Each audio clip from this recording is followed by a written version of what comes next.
Dobrodošel v dnevnem podkastu, kjer raziskuješ najpomembnejša vprašanja življenja skozi misli in nauk starih stoikov, kot so Seneca, Epiktet in drugi.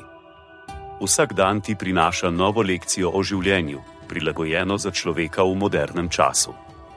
Današnja stoična misel je od Mark Aurelij, meditacije.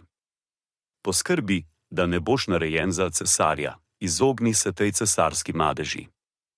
To se ti lahko zgodi, zato ohrani sebe preprostega, dobrega, čistega, svetega, preprostega, prijatelja pravičnosti, Boga boječega, prijaznega, ljubeznivega in močnega za svoje pravo delo. Boriti se moraš, da ostaneš oseba, ki jo je filozofija želela narediti iz tebe. Časti bogove in skrbi drug za drugega. Življenje je kratko, vsad tega življenja je dober značaj in dejanja za skupno dobro. Konec citata. Sledi kratka razširitev te misli za modernega človeka. Mark Aurelij nas v tem citatu opominja, naj se izognemo skušnjavam moči in se osredotočimo na krepitev našega značaja ter izvajanje dejanj za skupno dobro. Pomislite na človeka, ki je napredoval na položaj direktorja podjetja. Lahko se počuti kot cesar močan, vpliven, občudovan.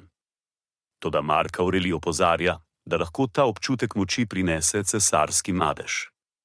S tem lahko misli na korupcijo, aroganco, izgubo povezanosti z drugimi ljudmi. Aurelijevo sporočilo je, da se moramo boriti, da ostanejo osebe, ki jih je filozofija želela ustvariti, preproste, dobre, čiste, prijazne, ljubeznive, močne za svoje pravo delo.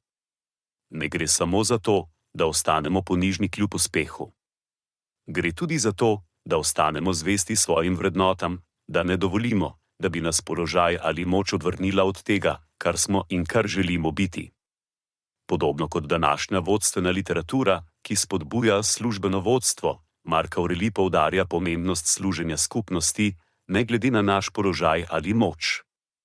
Življenje je kratko in pravi sad življenja je, kot pravi, dober značaj in dejanja za skupno dobro.